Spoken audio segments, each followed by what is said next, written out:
Yeah, I think that outside partners bring such a advantage to different marketing teams.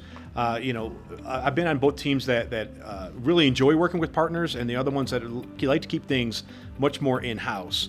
And I've seen the difference in both of those. I think that we treat partners from a marketing perspective. We look at partners as we look at them as tacticians. And I don't think that's really appropriate. I think that we need to really exercise much more of a strategic approach with our partners and allow them to engage with us at a higher level. I think that we're a little scared to do so. I think that we want to keep our strategy to ourselves. We think that that's a competitive information, that's competitive advantage on how we go to market and what is our business strategy and what is our marketing strategy, what is our campaign strategy. And then we say to a partner, okay, develop this content, but we're not going to tell you why or what for, but just go develop some content.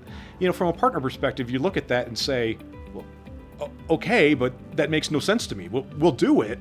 But we need more guidance, we need more information, we need to be a part of that strategy. And I think that what happens is that if we don't allow our partners in and kind of behind that curtain a little bit, we start alienating them.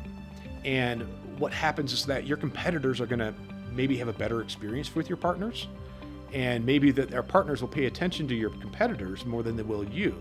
And that's kind of a snowball effect. So we want to make sure that we're treating our partners as an extension of our team, and not as a tactician of our team or an execution arm of our team, but as a team member itself, because the more that they have to go with, they bring in tribal knowledge from all other elements that they've been working with throughout their careers, which is something that you're not going to be able to attain on your siloed team.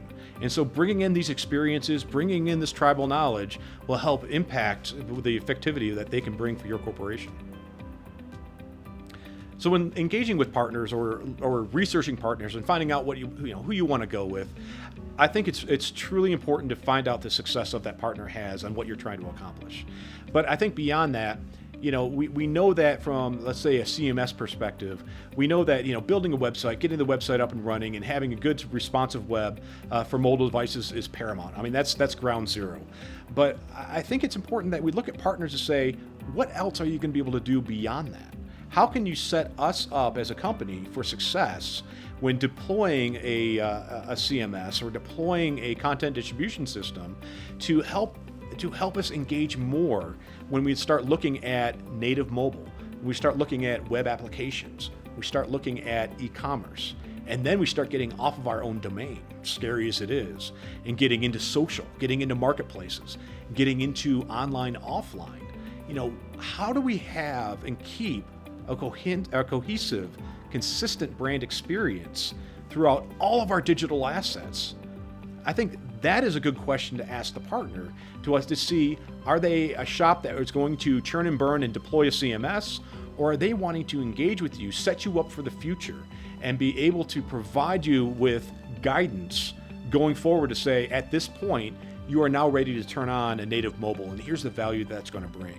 Or at this point, I think it's important for you to start engaging with wearables, depending on your business. Or, they just came out with this new API that you can connect to appliances. I think this really can be a great opportunity for you, and we can help augment that. So the partners bringing the new opportunities and have a track record in doing so, I think those are the ones you want to really take a look at.